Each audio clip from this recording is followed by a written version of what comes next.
What's going on, y'all? It's your boy Dre Montana, and welcome to the JungleCast podcast. I am your host, and today we got Trey Rowe in the building. What's going on, Trey? What's going on, my guy? Must man just chilling, and I do have my co-host as well, Peace of Man and Lolex. How y'all feeling today? I'm feeling pretty good actually. That's good to Tired as hear. usual. Feel much better from that damn summer cold. Summer cold. Oh, And not then the But I'm, got summer the cold. but well I'm, deserved rest yesterday. I'm summer So cold be trying to take people out. Like Man, for it's real. getting crazy out here. The summer colds and look like COVID spiking back up real bad. So yeah, y'all better get yeah. y'all mask ready. Yeah, I I heard that. always have them ready. I carry one with me everywhere ever since that shit. It just be in my pocket.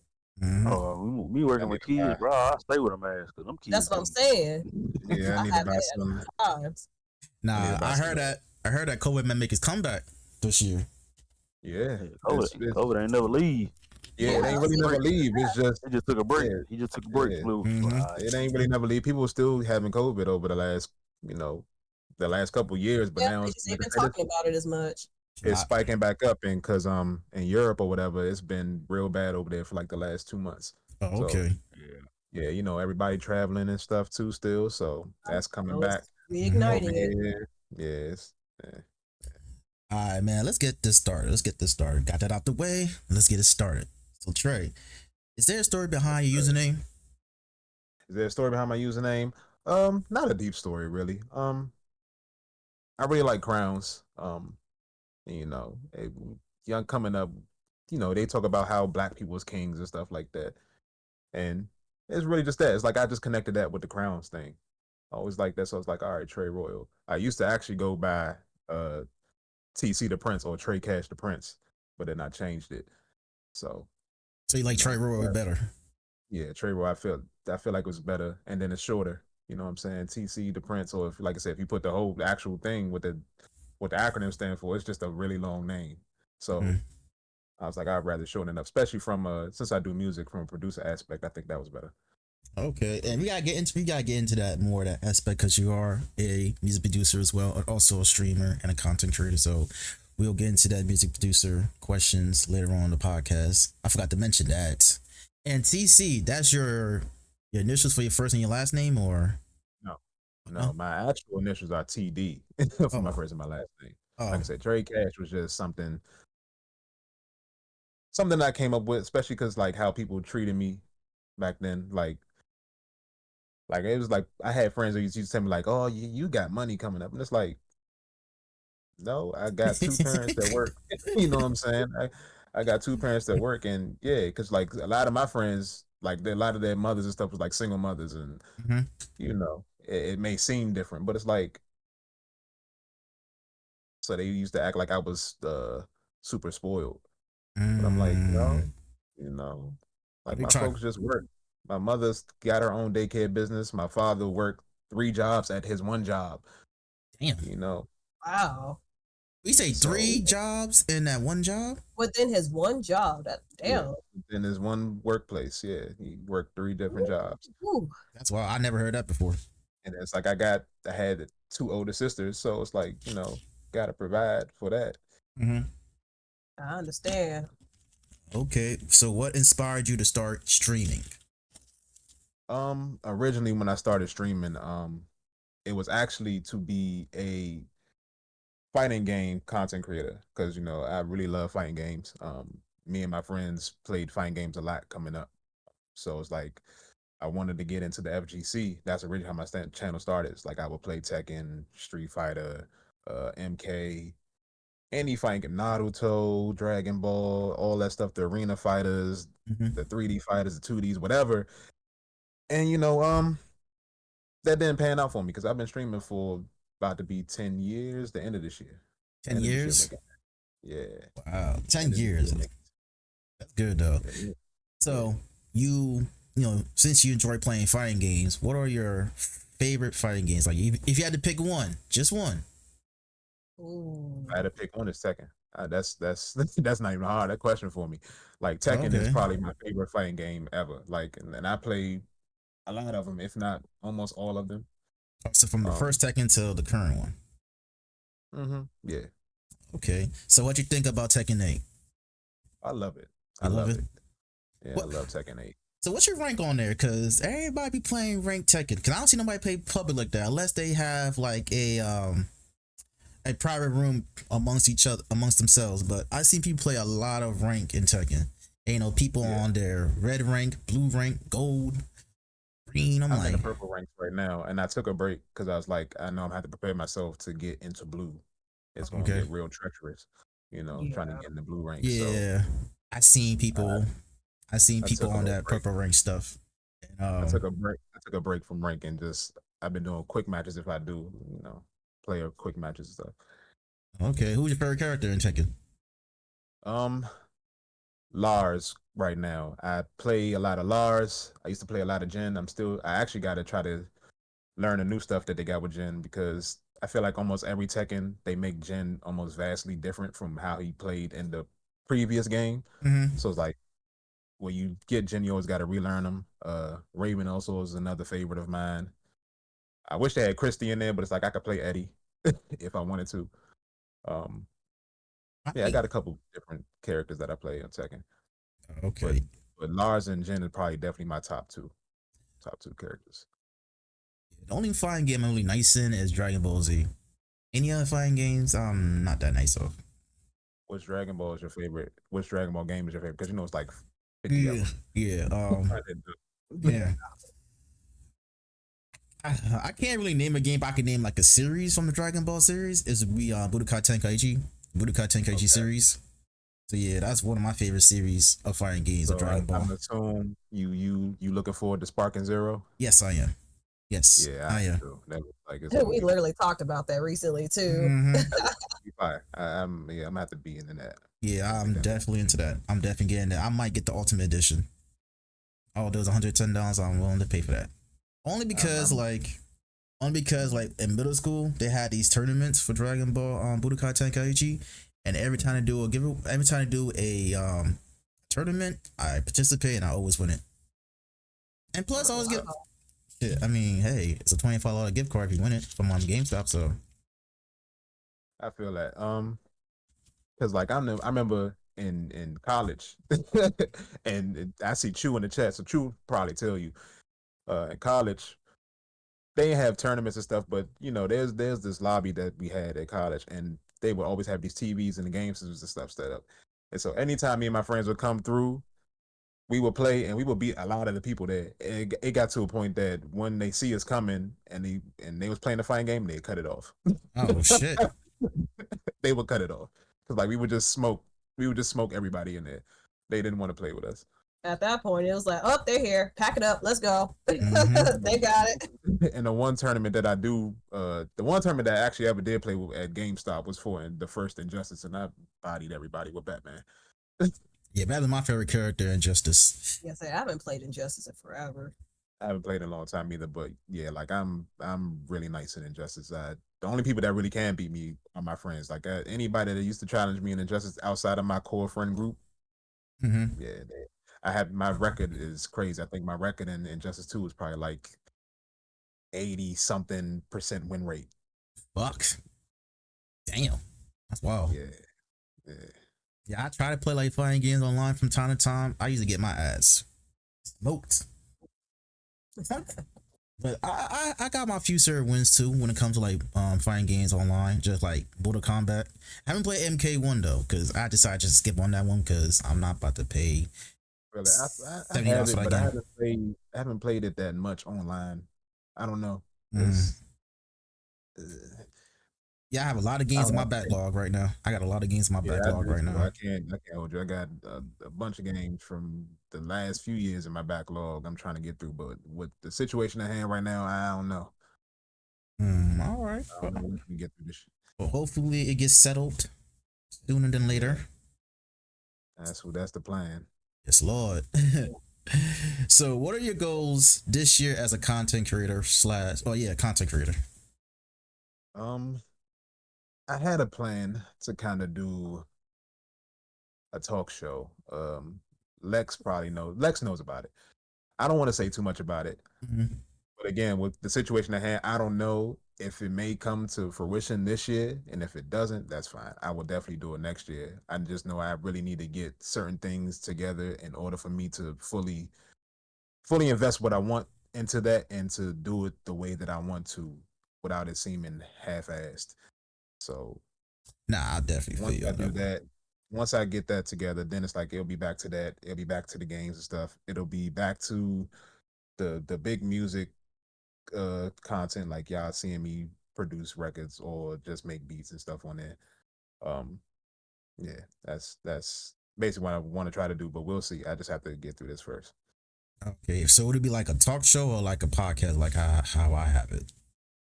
I would probably say more of a talk show. More like a talk show. Okay, so we're gonna Yeah. be talk. There's like a certain type of topics you gonna talk on your with your talk show, or like what type of structure do you have for that? Yeah,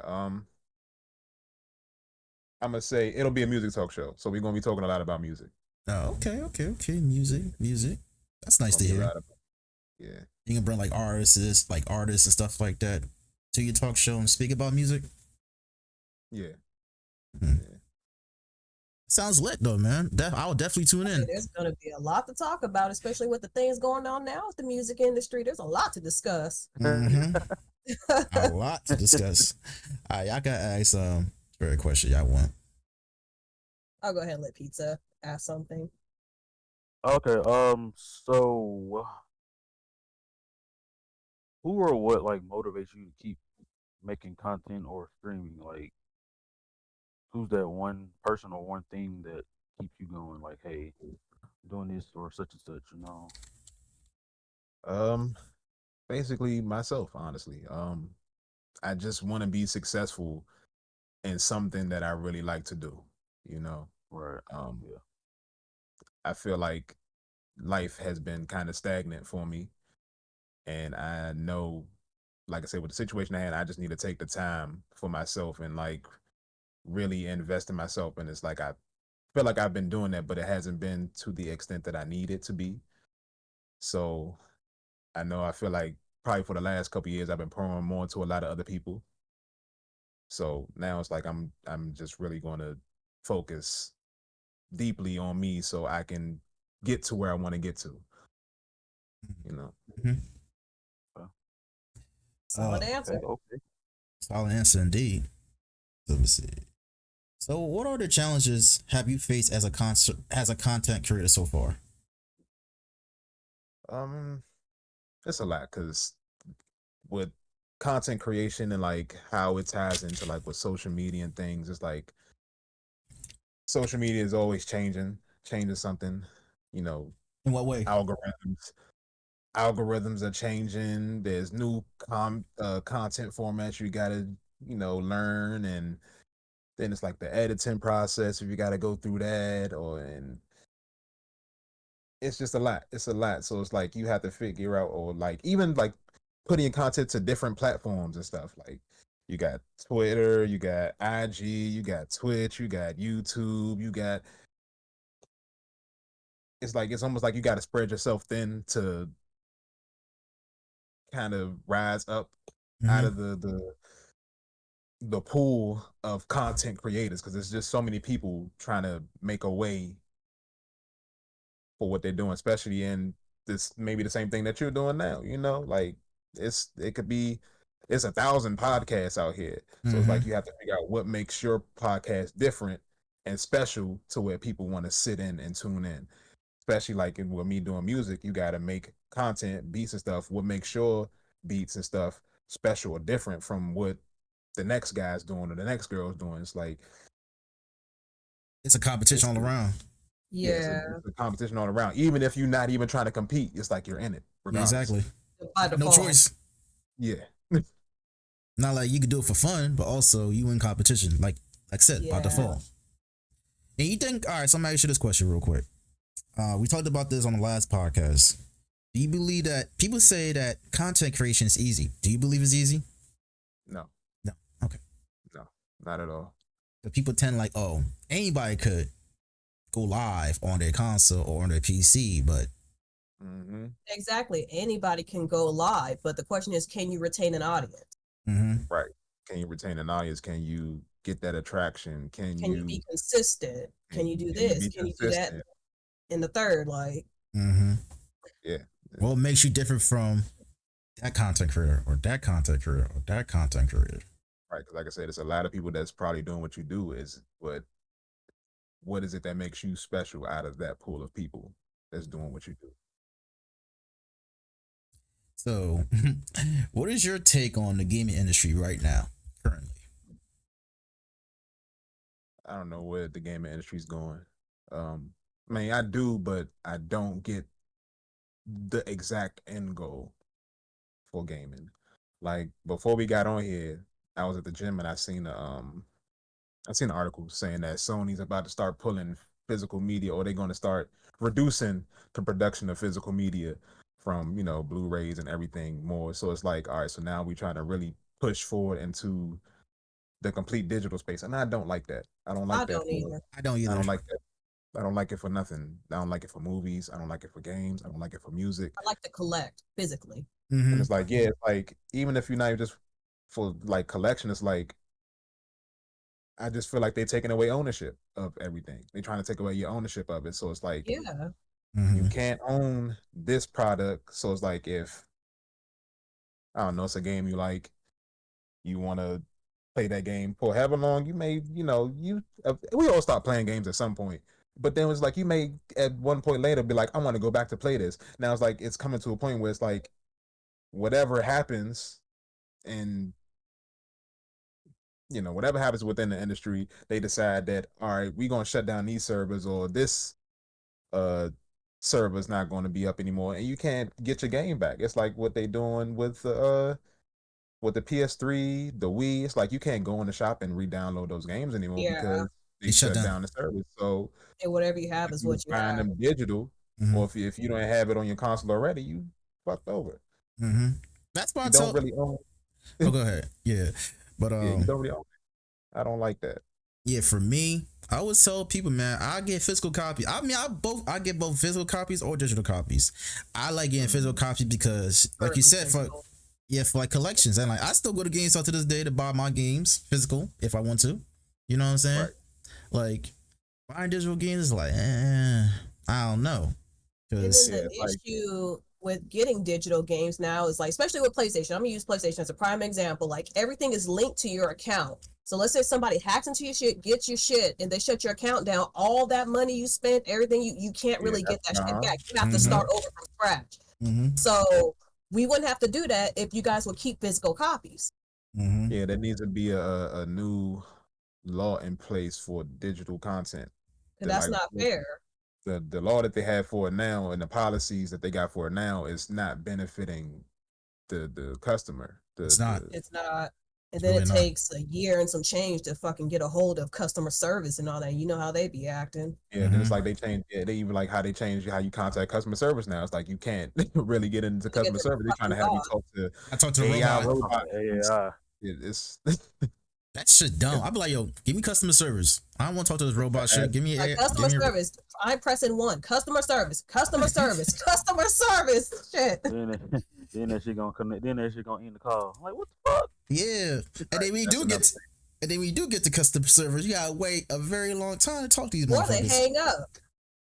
Mm-hmm. Now I gotta hang up on Yeah. your ass because you taking so long. Like I just want to get this shit fixed, get this shit validated for me. Like Simple solution. you know what I'm saying? So yeah. And then another thing too, maybe a lot of people don't have internet access to buy these games digitally. Exactly. Yeah, You and a lot of need- people don't. And then on top of that, a lot of people's internet access isn't that great. If we want to be honest, Yeah, it's shitty. Mhm.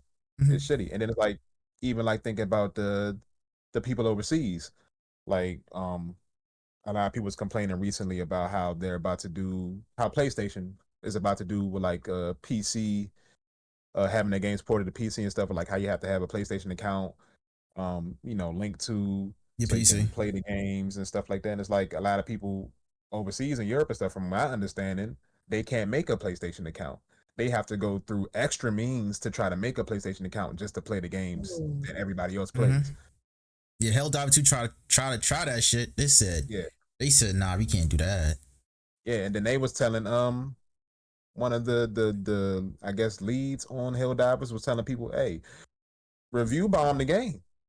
So y'all and complain and get y'all money back, because if y'all can't play our game, then what's the purpose for us? And then he got fired. Oh, you got I fired? bet he did, but Or he well, told she the got, truth. or it was, a matter of fact, I think it was a woman actually. She got fired. Oh, she got fired? I didn't know somebody got Yeah. fired. I bet Yeah. she did. I mean, she was just saying the truth. If it's Yeah. power to the people on games, y'all know what y'all got to do. Yeah, exactly. Yeah, it's If the like the game developers don't companies and listen stuff and right stop now. buying their shit, make their ass go out of business. Yeah, it's like the game companies right now. It's like, since gaming has been more profitable than it's ever been, Right. it's like now they're trying to squeeze every dollar out of you that they can. Especially because I guess what they seen with the success of like how mobile games have been, and they've been trying to tie that into AAA content now. It's like every game you get now, it's like there's a battle pass, Mm-hmm. there's something you got to pay for. Like, Not this battle pass shit again. yeah, like how back in the day, like you play the game, you get to unlock shit as you just progress or Yeah. do something. And it's like now it's Right. like, nah, you can't just do that. You got to pay us $20 for this skin, or $20 for that skin. You got to pay us $40 for this pack, or $60 for that pack on the game. You want a season? Now it's like, games used to be one and done, or even when they did into the digital space of like DLC and stuff, right? It was like, all right, we have this one DLC and that was it. But now it's like, now they want you to continuously play these games. So it's like now yearly, they want you to buy this season pass and that season Mm-hmm. pass and that season pass and this battle pass and this. They got in-game digital shops where you have to. They basically make money off of dead games that have been killed by adding DLC and battle passes. That's Mm-hmm. essentially what they're doing. Yeah, They're living off their old ass game. They do they rebalances. They add newer content, so you just keep coming back to play that game, and it's like Like it's go ahead. Fortnite. Nah, Fortnite. Yeah, I mean, matter of fact, go ahead. Yeah, so, what you about to say about Fortnite? Now I was gonna say, like, just like what B More said, like every company took that note from Fortnite. They ruined the free skin games for everybody. You know what I'm saying? It wasn't just Fortnite though. That's what I'm saying. It's like it was just from the mobile game practices in general. Like when Flappy Bird became a hit, I remember that. that's when it started. Hmm. We Like had when our Flappy Angry Bird and Bird, all the other Black games, Bird, Temple yeah. Run and Candy Crush and all of that became a hit. That's when it really started. Hmm. Right. Because even I was reading about this thing, but like Konami, right? And like why Kojima and them ended up splitting. Kojima's like really innovative with his game. Like he's like really weird and innovative with his games and stuff. But they said every time Kojima would make a game, he would inflate the budget.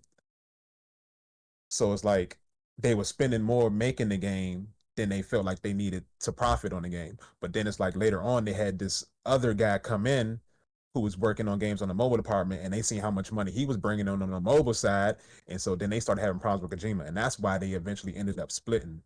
Is because of that. Okay. And he the one that created Death Stranding, right? Death Stranded. Death Okay. Stranding, Metal Gear Solid, Silent Hill, all those old titles from Konami that you probably love. Mm-hmm. Yep. Kojima had a hand in that. Okay. Shout out to him, man. I love the Metal Gear Solid games. I'm definitely getting the remake though. The remake, yeah. Whenever that comes out, I'm definitely getting it. Yeah, the producer on that was saying that he would love to have Kojima come back, but I was like, it's probably too much bad blood for that Yes, to happen. Damage already done. And it's like, if he was to come back, it would probably, everybody that was there who basically caused the split would probably have to be gone for him to even consider. But I think he's in a space now where, like, with his studio, it probably wouldn't happen. I think he coming up with a new game too. He announced a new game back in the Game Awards. I forgot what it's called. Yeah, he got Death Stranding 2 coming out. He got another game with Xbox coming out. Well, Jordan Peele. Yeah, and with Jordan Peele, and I think he has one other project in the works. Yeah, so he gonna make his money regardless. He gonna make his fucking money regardless, though. He's probably one of the most sought after like developers in the industry right now because everybody want to work with him. I definitely hear that. Look at Jordan Peele, for example. You gonna work with him sooner or later? No, he working with him now with the horror game, so that shit gonna be crazy. You know how Jordan Peele is with his horror elements, and with Kojima. Mm-hmm. Shit about to be crazy. And then with all these companies laying off employees, it's like, damn, companies, these gaming companies, bro, they Yeah, that losing people. was, and that's due to COVID, Mm-hmm. because when they saw that people was buying all that stuff during COVID, they started doing all these like super big hires. But now that it's like things are kind of slowing down and not what they expected to be, now they just laying everybody off that they hired. Oh, okay. You know, like I have a girl, like I ain't gonna say like we really cool, but I know her from school. She was working at Sony. She actually worked on the Last of Us remake, and she Oh, got yeah, she got Lego. She was there damn. for a while. That's crazy because Naughty Dog made a lot of money from the Last of Us games, both 1 and 2, and it still laid people off. So it's like something ain't right. If you making good money out of those 2 games and you still laying people off, something ain't right. It's because of profit. It's Yep. like I don't know if y'all seen the yesterday the Arizona Iced Tea CEO. Yes, He was I talking saw it. about yeah, how he was talking about how he's not changing his prices from $1 That's because good. people are struggling and everything like that. And he was like his employees are paid, they paid well, and they make their money.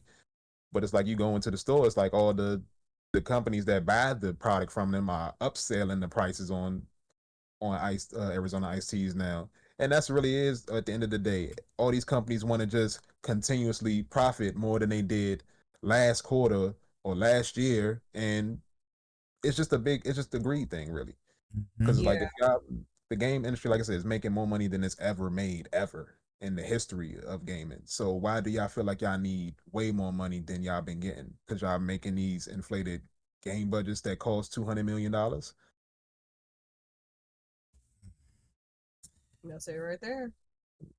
That ain't that shouldn't have shit to do with us because y'all want to blow that bag for that because y'all want what pretty graphics and Mhm. or realistic graphics to the point that you can't tell the difference. Like, just give me a game with nice gameplay and a cool story or whatever, and Call it a call it day. a day. Like, So do it it the don't way always, y'all used to fucking do it. One and done. it don't really Exactly. got to be hyper realistic for me Storyline or hell, even good multiplayer. Do it the way y'all used to fucking do it. yeah, like it don't really got to be hyper realistic for me to enjoy it or like it. Like, I understand, like that's cool. Like it's a dope thing. Like, oh shit, like we can make graphics up to this point to where the person on the screen looks like a real person like me, but I don't need that Yeah, I'll every game. rebuttal. I don't Mhm. need that every game. Even with games like that, that's hyper realistic with the graphics and stuff like that, still shitty. Like you can Yeah, have a and that's what nice I'm ass saying. Like, graphics, you can have like and that's nice what ass I'm saying. graphics stuff like that. But go ahead, my bad. For such a shitty gameplay, shitty storyline, just Yeah, nothing. that's what It I'm don't saying. It's add like up. they focusing so much more on graphics. It's like it takes away from the gameplay for a lot Exactly. of Mm-hmm. games now at this point. And it's like they maybe not as good as they could or should be for for the customer's investment, especially when games went up to $70 standard price now. Because first it was at 50. No, the PS2 era, like the PS2, Xbox, and GameCube era, games was like 50 as the standard. And then when game for Mm-hmm. Yeah. PS3, Xbox 360, and the Wii, 60. And then that shit just went up by like 70. I think 70 is now the standard, right? At bet. Yeah, Pretty 70 much. standard now for this generation because it was at 60 for between PS3 and Yeah. PS4 PS4. era, and now it's $70. And it's like even before then, it's like back in the day, like way back in the day, like the '90s and shit, like the prices would vary. Mm-hmm. Like there was really no set standard price. Like if you can find like old advertisements for that stuff, like the prices was all over the place. It wasn't until probably like the early 2000s when they started having standard set prices for games. Especially once internet became more advanced. That's where it Yeah, really started. yeah. Mm. But it's like now 70 is the standard, but it's like we in the state as a country, at least for us, I can't really speak to like the Europe economy and stuff right now, but we fucked up. we Yeah, we in we debt. everybody's struggling out here. We in debt. Like the country is, like I said, they don't want to say it, but we in a recession. It's You yeah. know, the job market ain't really what it is. It's all these applications out there, but they're not But really they're not hiring hiring. people. Yeah. They're not You hiring. The know, inflation's a motherfucker. Yeah, like the wage and the wage increase, they ain't a wage increase for a lot of places. It ain't up to standards. Like rent is high, groceries is high. Like Gas is high. They want to charge an arm and a leg for a fucking game, something to help us escape the bullshit we're dealing with as far as these prices, and y'all not making it no better. Just saying. And somehow, some way, this country has money to help out other countries. Like, And we got problems of our own on top of that. that's what's funny. That's what's funny to me. Like, we have money. So where the fuck is our money going? Because the damn sure ain't effective here. It's really not. And I shouldn't be laughing at that shit, but it's true. It should be But going it's on. true. That's what I'm saying. What the fuck we paying taxes and shit for? Where y'all not making it useful to solve some of our own damn problems? Y'all spending it on other countries and shit. they don't want to solve our Oh, fuck problems. us, right? They don't want to solve our problems because America is a business. At the end of the day, realistically, Yep. And we doing badly at America's it. a business. That's why, like, if you go to the doctor, they not a lot of the times they're not there to cure your ailments. They doing it No, to prolong your ailments and stuff like that. exactly. Mhm. They're there for the fucking money. They don't because so that keeps you coming back. To, Yeah. it keeps them in business. Everything is a business here. Yep. You are We are the test subjects, basically, for not everything. even a test subject. You are just the product of to keep that business going. And if everybody realized that, as people who aren't in the 10% or whatever, we could probably make a change, but it's a lot. It's a whole lot with that. Like Yeah, so there's so many factors that go into that. reading comprehension and people what's the word I'm looking for? A lot of people being self-centered, like being selfish and stuff like that. Mm-hmm. People being scared. Like it's a lot that go into why we as people should be rallying it up to try to make a change for that because they sitting here taking away our rights. I see again yesterday the news broke how they basically now if you homeless is illegal and they're gonna just arrest you. Yeah, Right? No, seriously, like yeah. The Supreme Court just Fuck out of passed. here. Yeah, Supreme Court just passed a law to where basically being homeless is illegal. How the see this 6-3 vote. So if home? you outside you and realistically, a lot of people, most Americans are one or two checks away from being that. yeah, That's exactly. fucking crazy, bro. I never heard some shit like that. Of all the shit in America, bro, this is the most wildest shit I heard in my fucking life. Homeless will be illegal. Not legal, illegal. Yeah. So if they catch you sleeping out on the streets, police can arrest you. And then it's like if you homeless and you don't got family, you just in jail because how you gonna make bail? You just Right. working for the system. And then it's like once you get out, still homeless, you just gonna eventually just go right back in. The And then base. you barely That's make why. anything working in the That's prison. So that's why. That's why if you was if this homeless person knows that, I ain't gonna lie. If I was a homeless person, I'm going to commit a crime just so I can go to jail. You got meals, you got food, and you got somewhere to sleep. Yeah, I that's kind mean, of true. that's the logic of that. I mean, that's my opinion. But you think about it, most of these homeless people are vets, and I'm like, bro, Yeah, and y'all that's not. what I was saying too. It's like I was saying that yesterday. I was like, it's crazy because a lot of homeless people are vets. So the same people that fought for your country about to get arrested just because they don't have a place to go. right. Exactly. Not the vets. I mean, And there are they a lot of shouldn't even homeless be vets. homeless. Like the Exactly. vets shouldn't even be homeless. That's the fucked up part The about it. same people that y'all want us to respect, but y'all really don't respect them. If we Exactly. being honest. Right. They help protect this country, and y'all not protecting them. Yeah. Right. Shit crazy. Everybody's expendable, bro. His Especially ass backwards. That's what America. Yeah. Again, that's what America. Everybody's expendable. You don't matter if you're not in that top 10%. You don't matter. Your rights, your rights, or whatever you care about that concerns you don't matter. exactly. America. right. Everybody time I want to come to America for that dream, American dream. Ooh, child. Like what fucking dream? It's a nightmare. It's been a nightmare for a while. Yeah, these people just It's like don't I know. was born into a nightmare. Shit, if we really want to be honest, because look where everything's going. Look where we at. The world is a nightmare. It's like there ain't no compassion for nobody nowhere. I wouldn't say the world's a nightmare. The people in this world we live in right now is a fucking nightmare. Yeah, and I mean Nice that's place. The world could be a nice place. it could be, but yeah, again, like I said, it's no, there ain't no compassion for people. Nope. That's really all it is at the end of the day. Everybody wants community and grace, but don't nobody want to give it. So it's Right. like, how do you expect to get to that point if y'all don't want to work with people? Mm-hmm. That is true. That's definitely true. We gotta do better. We gotta do better somehow, some way. But yeah. So you already know that this month is men's mental health. So, Trey, do you feel that mental health for men is starting to be taken more seriously? Like, be honest. Hell no. No. Hell no. Elaborate on that. I can tell by his face already because I already, like I said, I'm not a man, but from what I'm seeing, no. No, Trying to because bring awareness to it, but it takes a lot to do that.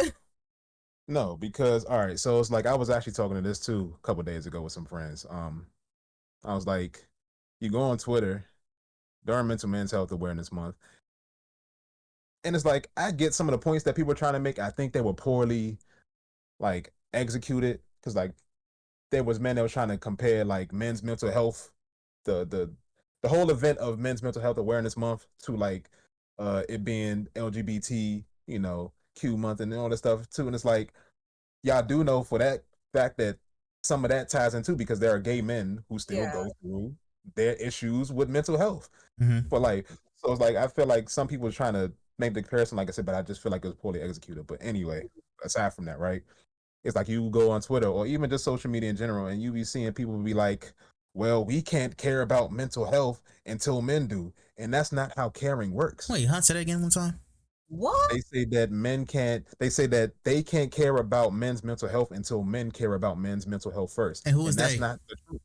Right. I want to know who the they is because, like I said, I'm not a Just man, but people in I general, see. like just people in general, like just a bunch of people who tweet or whatever or Mm, post through content. Facebook and stuff on social media, and it's like that's not the truth.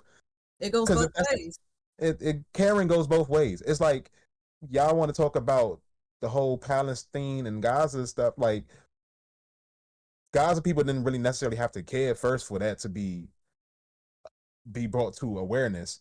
It's like y'all for even like the cause things that's going on here, like abortion rights and everything. We Mm-hmm. don't necessarily have to care. The government doesn't have to care first for in order for that to take effect, right? Somebody somewhere just has to care. Period. Mm-hmm. It doesn't have to be this specific marginalized group that has to care. Somebody just in general has to care for that for maybe a change or something to happen.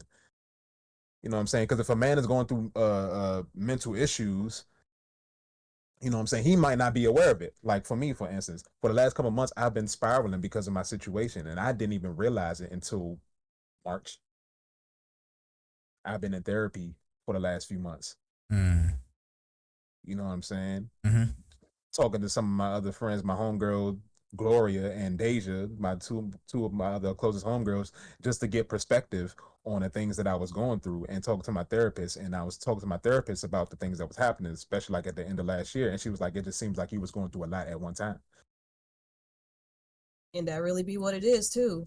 And it's like I didn't realize how all of that was affecting me, was affecting my actions and to it spilled out into other people.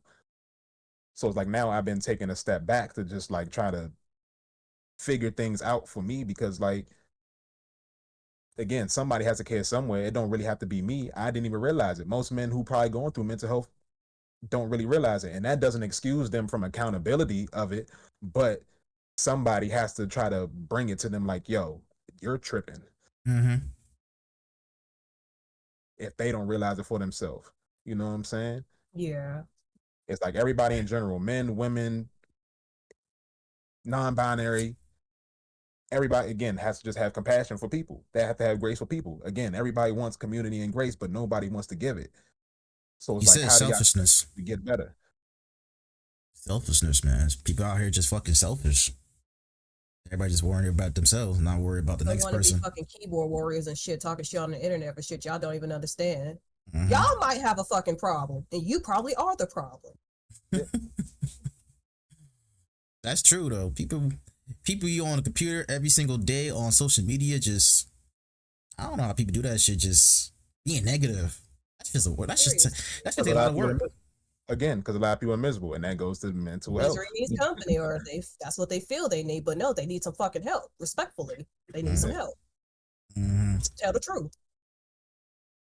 But nobody ain't willing to listen. Everybody need help. Yeah, everybody Yeah. needs help. Everybody need help, and everybody goes through trauma. Everybody Oh yes.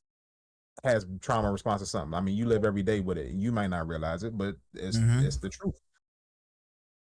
But who's willing to listen though? That's the question. And it's just harder for men though, because society holds you guys to certain standards and certain I shit. think it's harder for But everybody. Like then I they can't but even then say they lash out on you guys when y'all have a little crash out moment or whatever. But it's like, yeah, what do you think is gonna happen? You don't give them a chance to express their damn feelings. They're not fucking robots. They are humans too. They have feelings. There's a Mm-hmm. yeah, lot they hold back for whatever they got going on in their house. Like you don't know what they're going through. yeah. That's And true. like I said, I They wouldn't just even need say that it's somebody to harder hear. for men. Like it's just hard for people in general. You know what I'm saying? It's like how the women feel like how men don't care about none of their issues and stuff. And it's like that ain't necessarily the case. That's not Yeah, true. that's not necessarily the case. Yeah, you got some dickheads out there in the world that's just like women, this and that. But it's like everybody's going through something. Again, everybody's going through some trauma or responding with trauma. It's Everybody at everybody. the end of everybody trying to figure it out at the end of the day. Everybody here is doing this life thing for the first time. Mm-hmm. Yeah. It just don't help when people aren't trying to work together rather than bash each other. Like That's the issue. like for instance, last week I was with some family and one of them was on his phone with a girl he knows because he's about to have a baby soon. So it brought a perspective to me, like even with like because him about to be a parent and stuff. She was like, "You got to understand that her issues with her parents are her issues with her parents," and she was like, they're all doing this parenting thing for the first time, and that struck something with me because like I know I don't really have the best relationship with my folks, so it's like even though I have two older sisters, at the same time they're still doing this life thing for the first time. They're still doing this parenting and life thing for the first time. So it's like that made me like I should be giving my folks a little more grace, even though I feel like some things could have been different for me coming up.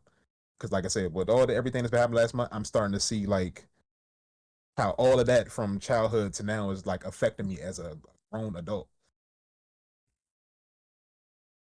You know, so it's like everybody just got to give people grace at the end of the day. That's all it is. Mm-hmm. I Yeah. definitely agree with you on that. Definitely agree with you on that. Everybody has their issues, and everybody wants somebody to care. That's literally all it is. That's all it takes. That's all it takes. But instead, you got people bashing each other, saying, "Oh, it's this and that." Like you got men blaming women, women blaming men. Hell, they blaming each other, blaming this, that, and the third. And it's like, look at yourself in the fucking mirror.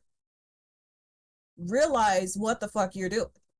Matter of Like I fact, I said, see something in the chat. While giving people grace, you still have to make sure boundaries are still respected. Yeah, I'm most just about to definitely. get to that Most too. That's definitely, yeah. crazy. Yeah, most definitely. Yeah, you gotta give people Yeah. this. You gotta give people their boundaries, man. It's like Yeah, you you even gotta got to give give people time. yourself grace because some people Yeah, struggle with that within themselves. Like I said, everything literally that's starts with you. yeah. Everything starts with you, and that's another thing too. Is like even on the respect thing, that's kind of a difficult thing too because everybody's different. Yeah. Mm-hmm. It's like everybody doesn't have the same morals or the same uh ethics or the same standards of living and stuff that you do. So it's like you always adjusting, and that's why people will be so drained by people overall because like everybody's different. You have to Yeah. consistently learn who a person is themselves, and then try to apply what what you know for yourself into other people. You Mm-hmm. know what I'm saying? So it's Yeah. like you have to make sure the boundaries are set, but it's like that's the thing why a lot of boundaries get disrespected or thought to be disrespected because everybody's different. Everybody don't move like you do. Everybody don't think like you do. Right. Everybody don't live like you do. Mm-hmm. So it's like if you care enough, you have to learn that person that you're dealing with, and sometimes you have to allow those people to make those mistakes, especially if it isn't intentional. That That's part right there. Sometimes you That have to figure it That's out. the thing. It's intent versus impact. Yeah, it's like you may be a good person or you may have good intentions, but you may just have a bad plan. That's why there's also that saying that the road to hell is paved with good intentions. Sometimes people mean good, but sometimes they just do the wrong thing, not really knowing just how that may unintentionally. affect how it may affect that other person. Then that's up to you and that person to try to figure that out and fix that. Mm-hmm. The journey is a long road, man. Life is not a race at all. Life is not a race. Not it's not a race. Yeah, it's a gradual journey, man. And It's like that's in and that's where social media gets fucked up too. You know, Right. yeah, with the thing with social media, I was gonna say, watching people's stories about how their life is good and this that, trying to compare your life with their life. You know, everybody don't have the same experience. We may mhm. have some of these same experiences, but overall everybody doesn't have the same Yeah, and experience. that'll make your life the same. Once Right. again, ethnicity, rate, like there's so many factors that go into the lives that we all live. And if anything, you could be talking about some shit that I didn't already went through, but it's still a different story. It's still a different perspective. You Yeah. still can't compare the two.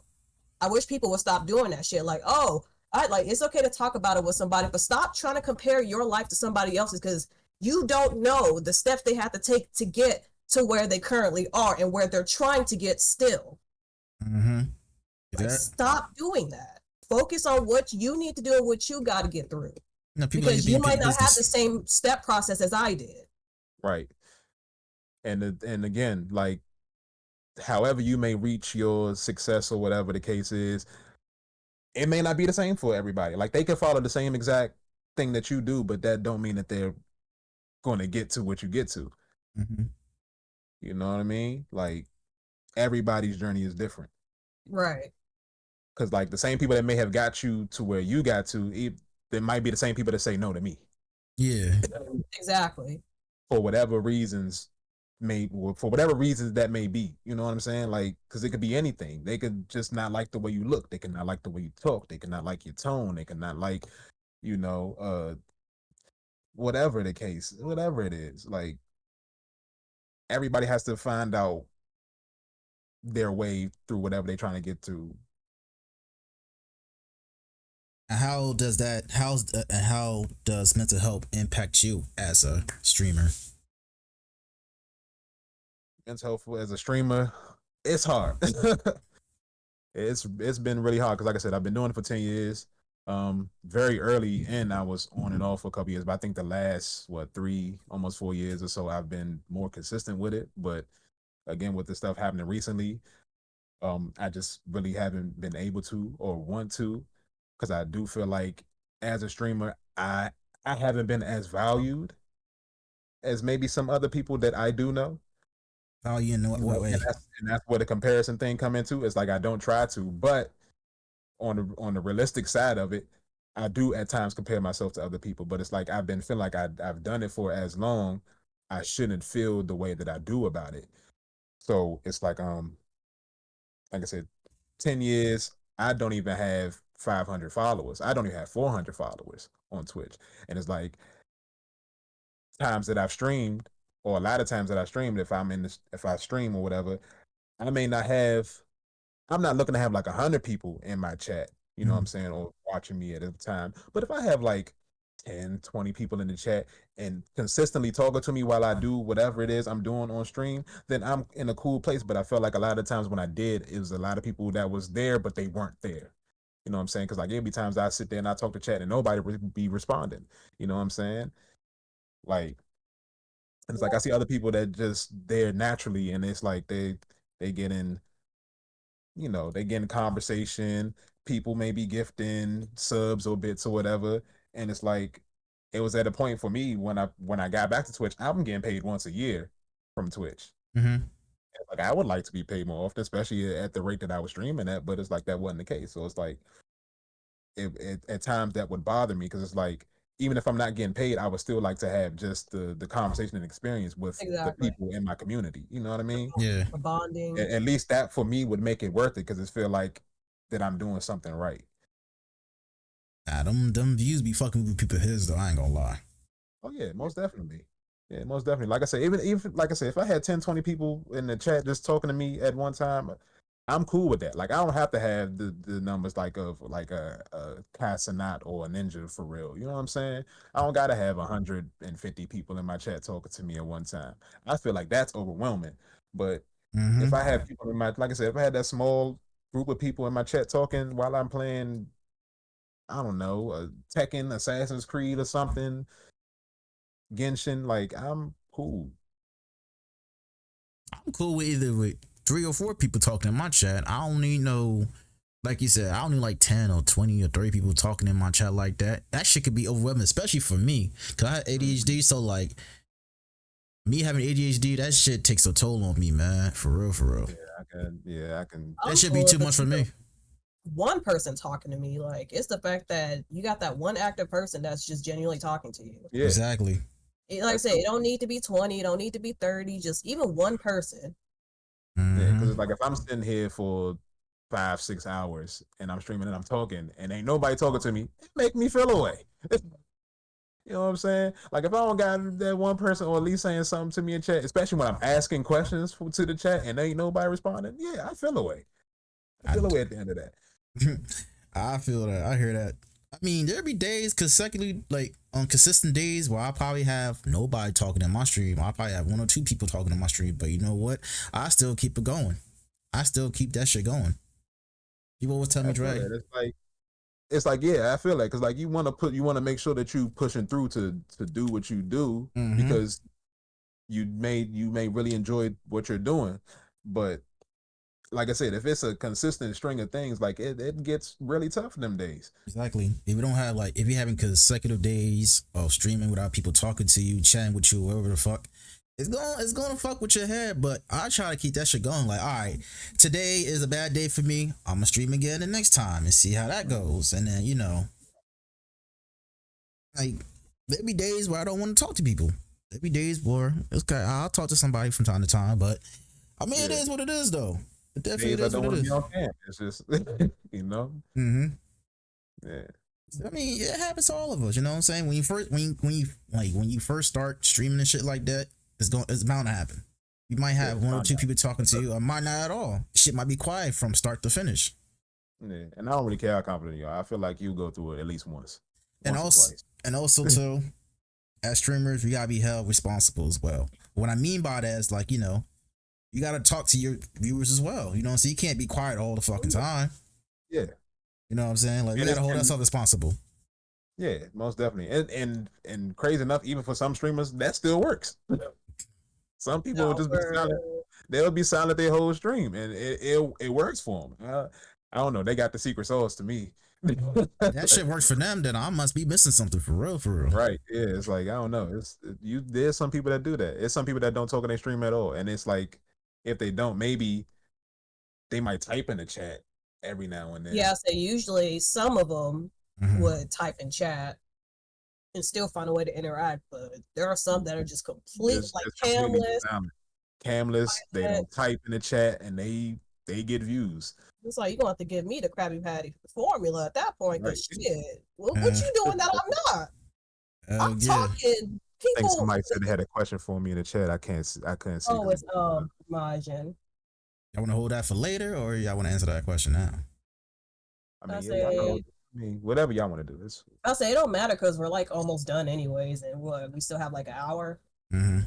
All right, so Maja said she got a question for you, Trey. So she said that you be finding the dopest indie games. So how you be finding out about them? So how you be finding out about them? um. Sometimes they just come across my social media. Mm. It's like a lot of my social media for me is like games and music related things. So it's like if there's a new game is out, whether it's a triple A, double A, or indie game, and I think it looks cool, it's like, all right, I'm gonna check it out. I'm gonna look at some gameplay and stuff. I don't want to look at too much because everything with trailers and stuff. I think it's spoilery nowadays. It's like you can't view too much. So Seriously. if I see it, it's like, all right, does it look cool to me? Does the gameplay look fun? How's the music and stuff sound? Is there a cool story behind that? Is like a cool concept behind the story and stuff like that. So it's like if it is, then I'll give it a shot. Like Sea of Mm-hmm. Stars, for instance. Love it. It's probably one of my favorite games from last year. Like I love Sea of Stars. I haven't finished it because I haven't streamed since all the stuff happened. Because around the time I probably would have been finishing it, all the stuff happened. But Mhm. yeah, I love that game. It's definitely one of the best RPGs that I played in a while, especially as an indie. Um, Canon was another game that was like that. There was an indie game, and yeah, I think that game is fucking amazing. Yeah, And that's how I learn my games too. Social media as well. People always ask me, Dre, you should know all these games. I'm like, well, I kind of do. I learn it from social media and also watch like trailers and stuff like that. Watching all these game awards, and then mm, they have their own showcases, and then sometimes social media probably announce a game that we never heard about, stuff like that. Oh, Chew. Damn, Oh no. hope y'all answer my question because I just got out of ass. Ooh, damn. you want to make it shorter for her? So you want to do a quick Yeah, recap? basically, chew. I just get it from social media. From I guess from a lot of like the stuff that I follow, like and especially for like the For You tab. Sometimes I just get recommended like different things to view for like games and or even music stuff. So it's like that's how I found out people, especially like with artists and stuff too, like upcoming artists. That's how I found a lot of people that I do because it just pops up on my feed. And if it's like I check it out and I like it, then it's like, all right, I'm gonna continue to follow you or whatever page developers, stuff like that. And I feel like I check it out when I get a chance. All right, so let's switch gears from gaming to now music. So, what got you? What made you be a music producer? That's what I want to know. So what made me be a music producer is I think first and foremost, I'm just like a general lover of music. You know what I mean? Like I listen to a lot of music. Or I was just around a lot of music coming up as a kid, you know what I'm saying? Like my Mm. folks, like from my mother, my father, my sisters and stuff, it would just be a lot of different music playing in the house. Like my older sister would listen to a lot of like rap and R&B and stuff. So it's like hearing like Jay-Z and Biggie and stuff coming up. And she also loved like Janet Jackson and Mariah Carey. Then my other sister would like, she loved like Usher and B2K and um who else would be around the time? Immature, stuff like that. And then, you know, you got mom and pops, Patti LaBelle, Earth, Wind and Fire, Luther Vandross, Stevie Wonder, like all of that stuff. So it's like I always had just music around, like in the house, mother cleaning, playing music, go on vacation, playing music. Um, you know, you got your cookouts and stuff and all of that. And then it's like when I got a little bit older, like in my teenage years, I had friends who wanted to rap because actually I started. I was rapping at first. I was writing raps, writing rhymes and stuff. Um, but we didn't have no beats for real. Like we didn't really have no beats. So it's like, okay, I'll make the beats because essentially there was a game program or whatever that dropped on the PSP called Trackspad, and it was by um, Sean Money XL, who was the president of G Unit, uh, and also one of the producers of G Unit. Um, so he dropped a program on the PSP, and that's how I got my start with it. I bought that for the PSP, was learning it. It works more so like a NPC program. Mm-hmm. Mhm. Um, and that's just how it went from there. And then a couple years later, or like 2 or 3 years later, Timberland dropped another a, a music program, game program, and I was using that for like a really long time. A lot of my beats, or maybe stuff that you hear on the internet now, like if you go to my Twitter page and click the SoundCloud link, a lot of that stuff that's on there I made on the PSP. PSP, On the PlayStation PSP, Portable. yes, I made it on the PSP. Wow, And so that's interesting. yeah, and then from there I switched to Fruity Loops. So yeah, Oh, all right. I've So, been doing beats since I was 14. Yeah, 14 years old. So Oh wow. wow. almost yeah. So since 14, and how old are you now? If you don't mind me asking. I'm 32. Okay, so about That's some good time though. 6, like, And yeah. it's still ongoing. Mm-hmm. So that's over like more than like almost 20 years now, close to 20. Yeah. Oh, okay, Mm-hmm. bet. So 18 Yeah, that's years. There you go. good. 18 years. Wow. That's good though. That's really good. Right. So, in your opinion, what separates a good producer from a great producer? A good producer from a great producer. It's crazy because I was just actually talking to this with one of my homies who also does music production. Shout out to the Matrix. Um, it's just how can I explain this? Depending on the type of artist and stuff that you're working with, um, like if you do like with singers and stuff like that, right? Mm, You may have good singers and you may have like really great singers, like somebody who can like really work with melodies and somebody who can't let's say somebody like I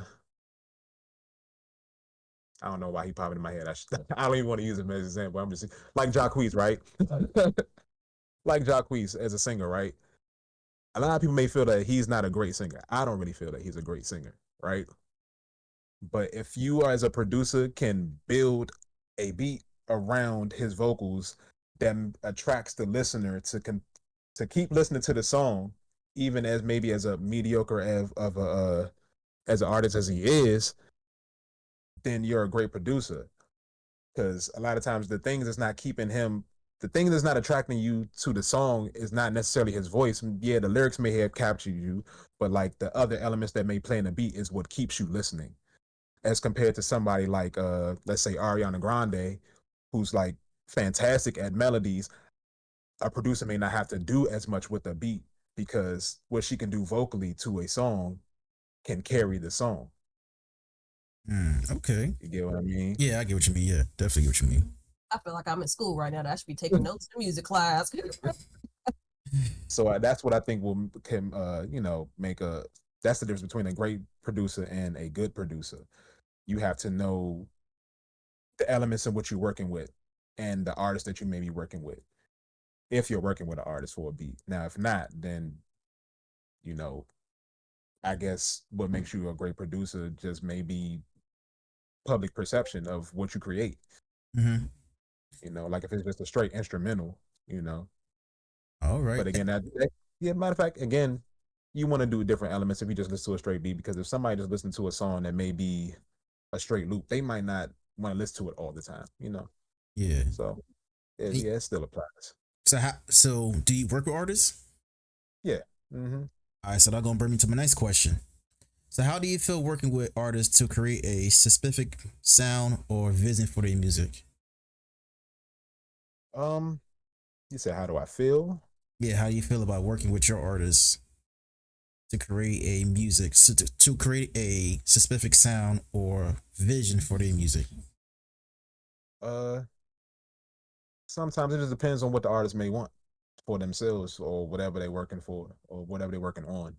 Um, I try to usually go off. I usually try to work off of maybe their request or like if they don't give me a request and they just like send me beats, I may try to work off of like their tonality and stuff or like the style of stuff that I may usually hear them work on, and I may try to put my spin on that. Um, yeah, it just really depends. This depends. Okay, got you. Yeah. And have you ever faced a creative block when producing music? And if so, how did you overcome it? Well, yeah, Oh overcome yeah. it. No, yeah, definitely a couple times actually. I kind of feel like I'm going through one right now recently, Hmm. within the last couple months. Um, but sometimes I feel like to just get over it, you just gotta experience life. Um, Experience life. Sometimes you may have to listen to other things to try to maybe learn new techniques and things like that. Especially like if you're feeling stagnant on a creative within the creative block. Okay. Um, yeah, sometimes it could be different things for different people. Some people may use whatever stimulants. Like some people smoke weed, but like, yeah, that's how I can get my beats done. You know what I'm saying? Some people may drink to be like, I have to get my beats done. For some people, it's like you just got to go through life. But Yeah. sometimes I feel like for me, like to make beats, um, when I'm making beats, I'm bringing it from a place of experience. Um, So like if I'm mad, you may hear like a really aggressive sounding beat from me. If I'm sad, you may hear like a really sounding beat from me. If I'm happy, you may hear like a really happy sounding beat from me. Um, yeah, just different things like that. All right, Lex, I know. Okay, so I want to ask one. I know somebody else in chat has a similar question, but like when it comes to you making your beats and stuff, like is there like a specific genre or like like type of sound that you find yourself gravitating to a lot? Um, I would say rap and R&B is one I do mostly. Say that I again one try to time. really do I say I try to do like hip hop and R&B beats usually most of the time. But I try to really do everything. Like I've done like a couple rock sounding beats and stuff like that. Actually one of them is on my SoundCloud page. It's about a homie. Well, he used to go by his rap name used to go by RC. He now goes by Riley Elo. Shout out to my guy Riley Elo. And the song is called Young Kings, and it's like a rock beat, really triumphant sounding rock beat, and I feel like it's probably one of the best beats I've ever did. Um, and there's like I may try to do little pop joints, but I don't think I ever had any. Nah, I never had anybody actually get on like the pop joints that I had done. Um, yeah, it just depends on I guess what I want to make in that moment or how I'm feeling. Okay, okay. And speaking about doing hip hop and R&B beats, how do you feel about the music industry currently today? Um, Now it depends on which side of the industry you're talking about. If you're talking about from a label perspective, I feel like the labels are stagnant. They are they are in a bind to where they're trying to figure out how to market artists and to make their money. But I feel like if you're not on the label side and you're independent, I feel like it's actually a really beautiful thing happening within the independent space for artists right now. Because a lot of people are starting to realize you don't need the labels to make the music that you want to make and get it to a mass viewing of in the world. Um, Again, like another one of the homies, Pat Jr. Shout out to Pat. Um, he actually just recently won a Grammy in February. Really? Well, yeah, he won a Grammy in February for producing a song for Lecrae. He also raps too, and he dropped a project a couple months ago Hi. called Grill Talk Volume One. It's all on all streaming services. So, if, you know, y'all like rap, y'all like a really potent lyrical guy, wordplay, nice wordplay, great beats. Make sure y'all check out that project. Say that again one Um, more time for the people in the back. Pat Jr. Grill Talk Volume One. Make sure y'all check it out on all streaming Okay, Alrighty. services. I'm gonna Yeah, have to because I'm a heavy rap R&B head. So Yeah. that's that's my guy. I want I people. talk to him pretty often. Um, So if you talked about the label portion of it, what about artist portion of the music industry? yeah, so like that's the independent part, the artist portion of the industry. It's a Mm. lot of different. It's a lot of different. Or if, like if you just talking like the styles and stuff, it's a lot of different styles going on right now. I think in music, uh, in the rap space and the R&B space, and I think that's a really great thing. Um, because I feel like, especially with rap, I feel like rap has gotten really experimental over the years, and so it's a lot of like interesting. Um, what's the word I want to look? What's the word I want to use? Uh, it's a lot of really interesting elements that people are bringing to raps as far as like flows and cadences and just over, like I said, just the overall style of things. Um, it's like a lot of artists that I know, like they're all like very vastly different. Uh, my homie Pat, my homie Trey, Uncle Trey is his rap name, also a really dope artist. The homie Gats, the homie Gats actually just got signed a few months ago to a label, and he's dropping another project soon. I heard a few things from it, and that it sounds really great. He also performs at Rolling Loud a lot. So if y'all ever go to Oh Rolling wow. Loud, Mhm. in Florida or in Cali, he's usually at both of those. Um, Homie Contos from Canada, Contos Leroy, dope. Yeah, it's like all of the styles are very different from each other, and they all Mm, bring like different and unique things to what they do. okay. Sound like you know a lot of people in the industry, man. That's into the And industry type shit. this is why a Yeah. lot of us refer to Trey as a musical guru, because he seems to just like he knows how to pick out good music on top of making it. So I like see. he's very knowledgeable in that category. Mm-hmm. Yeah, it's like because if you're an artist, like a lot of people think that you have to be on a major label to be in the music industry, and you don't really, Yeah, especially at least now in this day and age, you don't Yeah. have to. You right. don't have to be. If you make music and you putting it out online for the world to see, you're in the industry. Literally. You know what I mean? And I It's said like I said a it's. lot. I, oh, I'm sorry. Go ahead. What you want I to was say? gonna say. I was gonna say it, and I said this before. I'm gonna say it again. Social media could be a blessing and a curse. Social media could be Yeah. a blessing at that port because, like you said, people make music. You could put that shit out there on Twitter, YouTube, SoundCloud, Apple Music, Spotify Music, Audio Mac, all of that. yeah, Audio Mac, all that shit. Everything. You know what I'm saying? Like I said, it's a blessing because you want to get your music out there and stuff like that. There are some people that will support you and put your music out there, stuff like that. So yeah, definitely agree with that. So, um, so what are your favorite production tools when you create music, and do you have any techniques when it comes to that?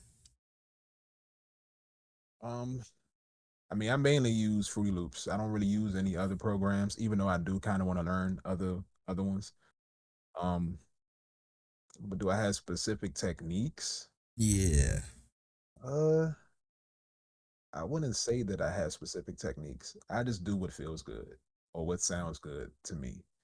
Um, or whatever beat that I may be making.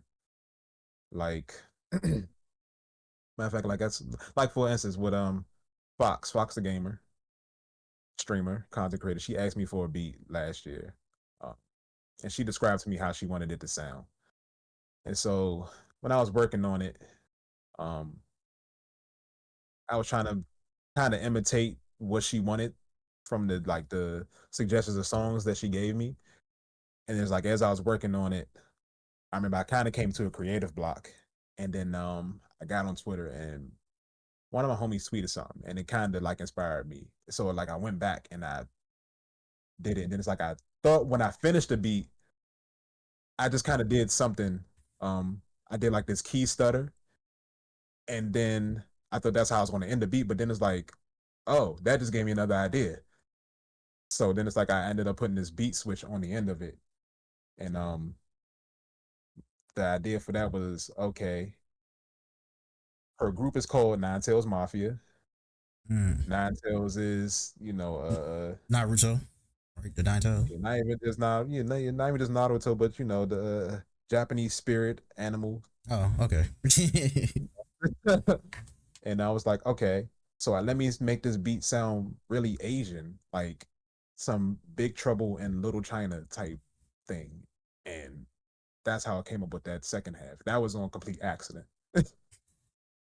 And it's crazy because if you really like, if you're in Fox, like even the start of Fox's stream, that's usually when it's played a lot. Like you can really hear it. So like everything he just described is literally in it. I gotta listen to it No, when it's she really stream. catchy. Yeah, when she's And streaming you it, I did gotta a listen to voice, it. and you did a voice for like you've been summoned by Lord Fox. That's you, right? Yeah, yeah, that's me. So I recorded that and then I put it on there because I was like, I don't know, I think that'd be like a really cool opening.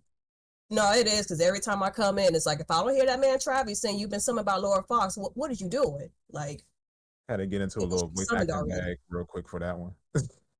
okay, and have you worked with other than Fox the Gamer? Were there other content creators that you helped produce music for? uh, yeah, basically the only one that I could say Majin Chu. I know I got something I've been working for Lolex for a minute, and I'm gonna definitely give that to her. Hopefully, really soon. Like I said, I'm trying to get out this mental block and everything, and I know what I want to do. I just got to be able to craft what I want for her, and I think she's gonna really love it once I finish that. 'Cause I have like a basic skeleton, but it's not enough.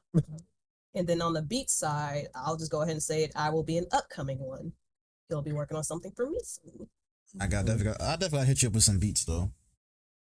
Yeah, yeah. If anybody got anything y'all want to hit me about, y'all can hit me on Discord. Y'all can hit me on Twitter. Yep, he's open for business, y'all. All right, I'll definitely do that, man, because I need Right, I some need new me some intro good starting songs. music and some ending Yeah, music. Like, I need that. I need that. I need that in my life.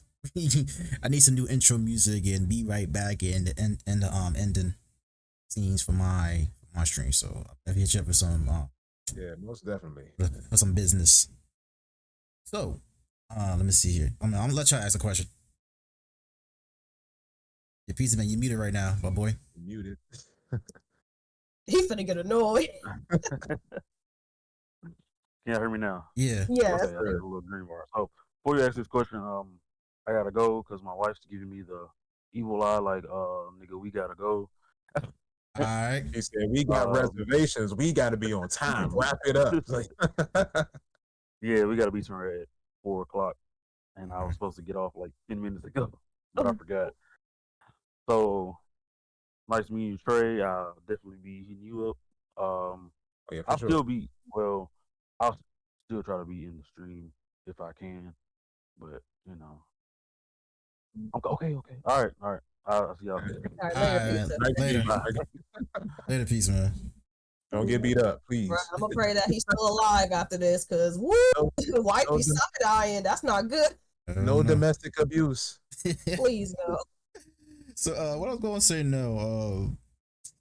So wait, I just had the question here. Damn, I just lost it. Oh, okay, I got it now. I got it. So how do you balance the creative direction of a project with the technical requirements of recording and mixing process? Mm, that's a Ooh, good question. I know, right? How I do had to pick that one out. spicy one with some extra seasoning to it. Yeah, that's actually a good question. How do I balance the creative process with the technical? Hmm, I'm not sure how to answer that. That's a good question. I'm not sure how to answer that.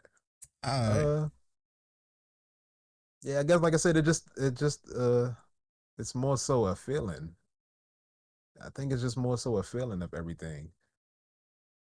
Like where like I said, if it's a request that somebody wants from me, where I wanted to go or where they wanted to go to what I want to do with that vision that they gave me is just a feeling. Once I get the feeling down, it becomes easier for me to put together that vision. Mm-hmm. So, like again, like with Foxes, she said she wanted this real southern trap style beat. And it's like when I was creating it, I was like, okay, how can I do it? How can I make it sound that way, but sound unique and not so generic? Because I do feel like trap type beats can be very generic a lot of times. So when I did, like I said, that first half of it and I thought it was done, then I ended up coming with that second half on accident. It was just like, okay, how can I make this sound that way? And it just became what it was. And I was like, once that feeling that I felt like it was done, like it was, that's what it needed. There's nothing else I can do. Yep, like it was a masterpiece at that point. It's like, here you go.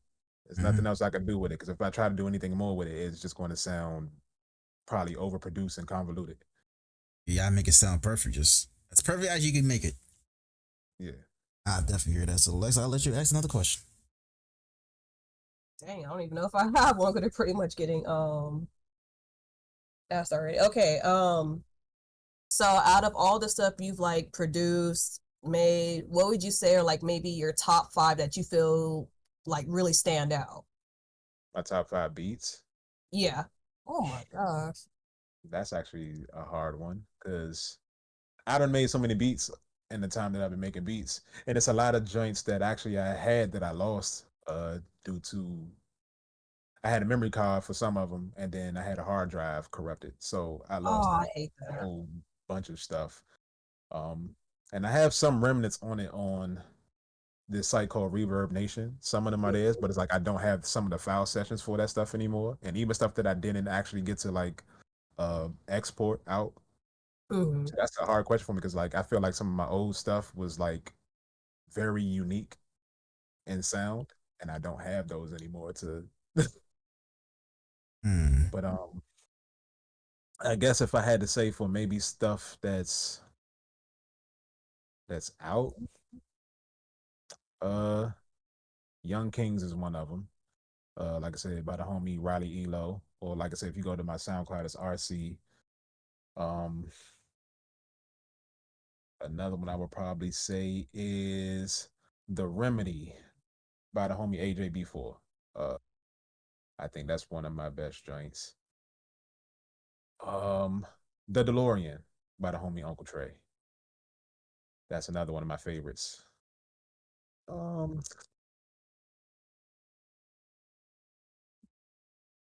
and then I actually have some other unreleased music that I haven't put out yet for different reasons. Like one of them is called Sing a Song. It's by the homie Uncle Trey, and we want to have some other people on there. But we haven't put that out. But I think that's one of probably my rawest beats. And then I actually have some stuff with Chew. I have some stuff with Chew, Majin Chew, that we haven't put out yet. Okay. Man, I don't. Chew, I'm gonna need you to hop in the stew with this man. Come on, I've been waiting on the project now. I've been waiting. It's some songs we got that I don't know which one out of the stuff that we got recorded will be my favorite, but it's some really dope stuff that we got. Well, just know we're waiting. We're I've been waiting. ready for a while now. I know things, like I said, I know life obligations and stuff, but I'm waiting and I'm ready. So, let me see what I was gonna ask now. Do you have like, do you have like a dream collaboration that you want to make music with? Like, do you have like an artist that you want to, create beats for? It could be any. Um, It could be any like any artist. I'm gonna probably,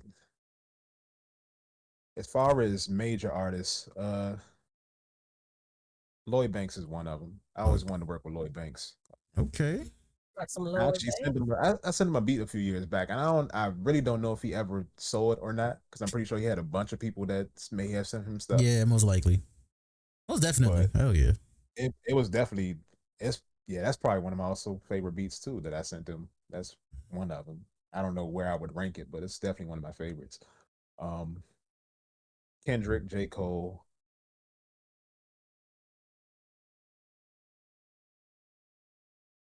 It's not a lot of. I can say at this point now, I don't think it's a lot of major artists that I would like to work with that's in the industry. But like if it ever the opportunity ever came, I probably want to turn it down, depending on how much I like that artist. But it's probably a lot more indie, independent artists that I would probably want to work with now. Like I got a homie in Chicago named KO Southside that I want to work with. He's really dope. Um, KO Southside is this other rapper from Jersey that I want to work with. Uh, Named Chris Patrick. Chris Patrick is really dope. He has a project out called The Calm, and I've probably played that a lot because I feel like in that project, a lot of the stuff that he was going through almost exactly is the same thing that I've been going through. So I've been really liking that project. There's a singer named Dende from Texas that I want to really work with.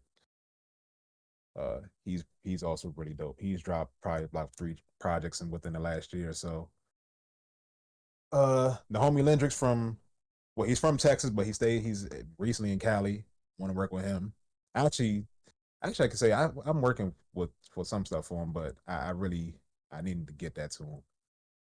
Um, yeah, it's a lot of people, especially like on the independent side. The independent side, like I said, it's a lot of different artists. It's a beautiful thing. Hmm. So you rather work with more with the independent artists than the major artists, pretty much type shit. Yeah, because I feel like especially like in the major artist side labels, it's a lot of politics that I don't necessarily want to go through, and I feel like on the independent side, it's a lot easier and it's a lot more, and it could be a lot more organic to work with independent artists. Hmm. So yeah, that's more so where my headspace at with it. I'd rather come up with somebody than work with somebody who's already established for the most part. Yeah, that's true. So let me ask you another question though. So you can answer if you want to or not. So Of all the artists, both male and female, men and women, who is the most overrated artist? Who do you think is Who overrated? who is the most overrated artist? Yeah. And why? Hmm. Who's the most overrated artist? The gears are kicking in.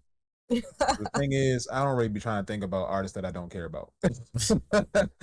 So that's an interesting question for me. An overrated artist. I could say an artist that I don't really care for is like a Lil Uzi Vert for some, Lil Uzi Vert for one. I know a lot of people love him, but I personally can't get into most of his music. Um, on That's on the men's side. On the women's side, I don't know. On the women's side, I feel like women in general on mother and rap and R&B right now are killing it. I feel like a lot of them are killing it, and I mean killing it in a good way, not like a bad way. I feel like it's very diverse right now for especially for the rap side with the women. Like it's so many different styles, and I think that's great because we haven't had that in like a really long time. You got Megan Thee Stallion, you got Glorilla, you got Nicki Minaj, you got JT, you got Drezzy, you got um you got Flo Millie, you got Lotto, you got like yeah, it's a lot. And then it's like it seems like there's even more people coming out now Mhm. in the recent months. I think the women, like I said, the R&B and rap are killing it. And I don't even feel like I gotta name the R&B women because I feel like a lot of them that are in the R&B space are already established for the Yeah. most part. Like I could say Ariana Grande, Mahalia, um, Ellie, I'm not saying Ellie, Ella May, Coco Jones, uh, Tierra Major 9, SZA, Ari Lennox. Like This is diverse all the way around. When it's it comes to the diverse. women artists. Yeah, when it comes to women artists, I don't really think nobody on the women's side is really doing bad right now. I feel like all of them are really smoking the objective. And it's back to back. It's not even like it's in increments. It's just back to back to back from one artist to another. And it's like, wait a minute, like hmm Speaking about overrated, what about underrated? Uh, Underrated. I feel like on now I could say from the male side, there's probably a lot of underrated artists. Like Reason, he was just on TDE, but I know he just left recently. Reason just left TDE. I think he's a really dope artist. Um, who else can I say is?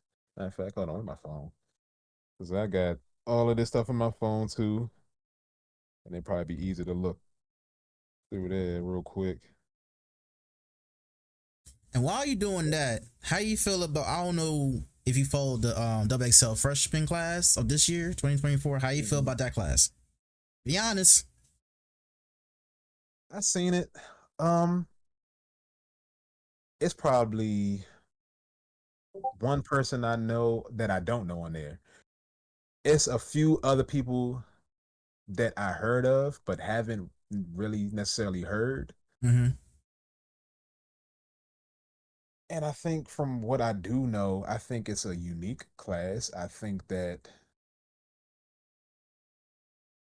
it might be more success out of that class than maybe the most recent years. Um, I don't know. I want to see where they go with it. I want to see where they go with it because once I see like their freestyle videos and stuff, I think I have my true opinion on them, Mm-hmm. like their freestyles and cipher videos and stuff like that. Um, but yeah, I ain't got too much of an opinion on the new class. I just think they're from the styles that I do know. I think they're unique, really unique as a class itself. I was just surprised that Ice Spice didn't even make the freshman class this year or last year's. I'm like, damn. Probably because of like it's probably like for her, for instance, for some other artists, like as some other artists in the past, I think the cover just came too late for it to matter for her. You know what I'm Mm. saying? I feel like she already blew and she's out of here. Like, so her being on the freshman cover class don't even matter. It's the same thing with like I think it was Schoolboy Q. I think Schoolboy Q may have skipped one of the XXL freshman covers, but I think Absol was on there. If we talk about like people like TDE and stuff like that, Mhm. or Mm. who else? It was some other artists in recent years as like that blew up, but they weren't on the XXL freshman cover. And it's like, why weren't they on there? But it's like they were already up. Yeah, it's like they They surpassed it at that point. they Yeah. surpassed it at the point. It's like it ain't really no need for you to try to do a expose on this new upcoming artist. Yeah, they Already already passed the upcoming part. Like they they were already basically a star. All You right, we know? make it like that shit. All right, that. All right, Yeah, she was we keep already a it like star. that. Once what's the song that came out? Munch came out. Yeah. Oh, bet. All right, bet. So my final question. Well, I ain't giving my final question yet. Still got after this question, I still got one more. So, Mhm. what is the most important thing for an upcoming music producer to know? What is the most important thing for a music producer to know? Yeah, who want to become a music producer? Who want to be like up and coming type shit? Uh, hmm. What's the most important thing for a music producer to know?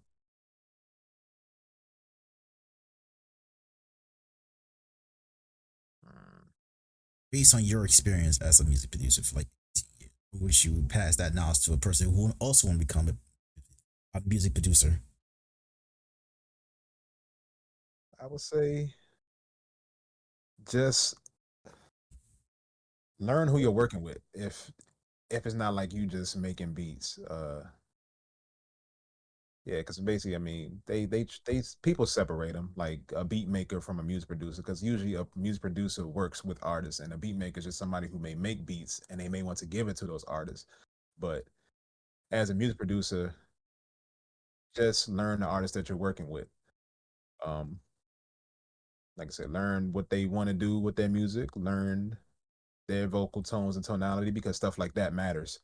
Stuff like that as a producer matters because sometimes you may have different artists with like again with different voices. Some people may be high pitched, some people may be monotone, some people may be, you know, some people may be somewhere in the middle.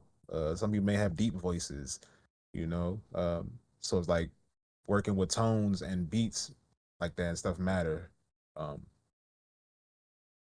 you have to know like what notes and stuff maybe sound good for that artist. And that's actually something too. Thinking about it, that Vince Staples was saying recently with his album that just dropped earlier this month. Yeah, earlier this month.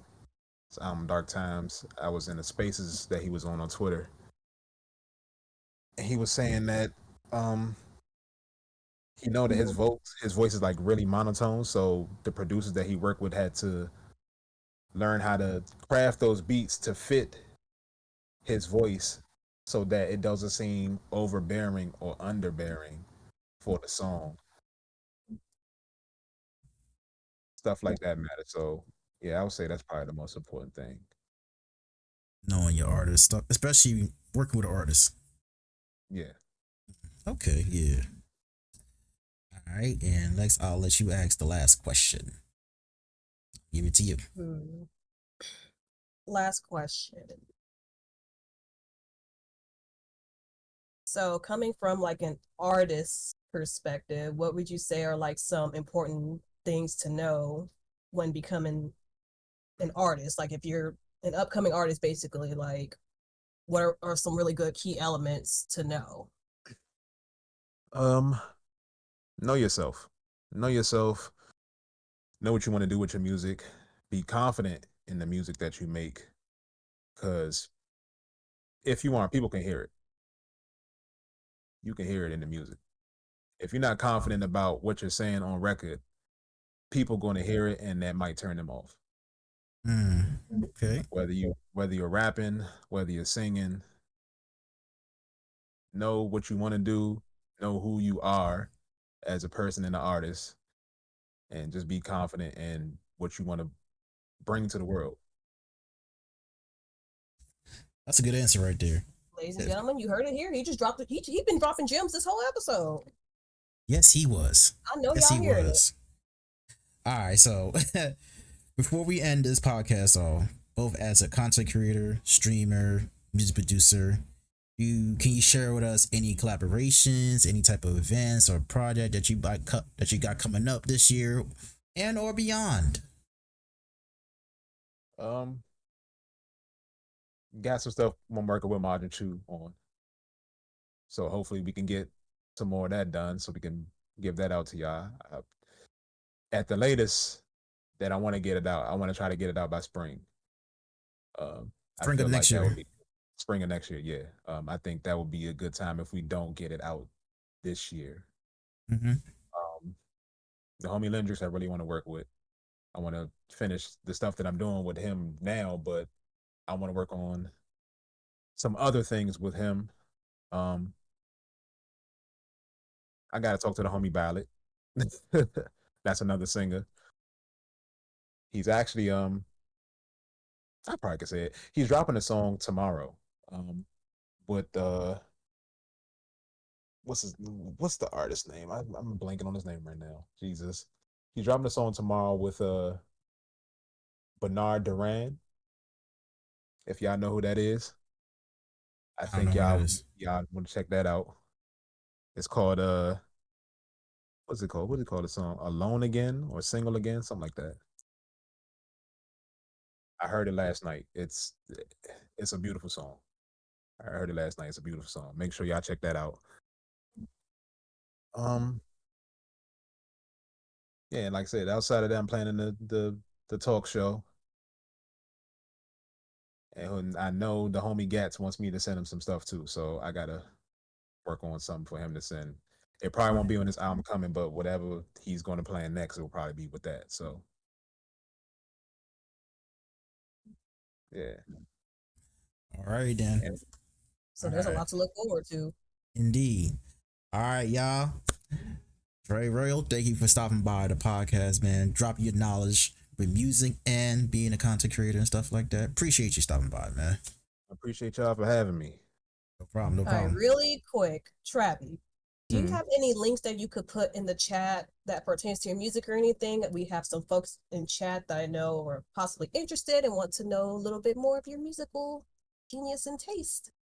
Um, I wish I did. I've been saying I need to make like a link tree so I could just put everything in there because I haven't done that yet. But basically, for the most part, if you want to contact me or you want to know what's going on, especially on music side, just follow my Twitter. At Trey TRA_Royal. You can find me there. Um, yeah, and it's like usually if I talk about music or anything I'm doing, I usually put it there first. But yeah, I'm gonna make me a link tree. I'm probably should do that later today. Yep, do it and let me know because I will share it. I will too, man. I will definitely will too.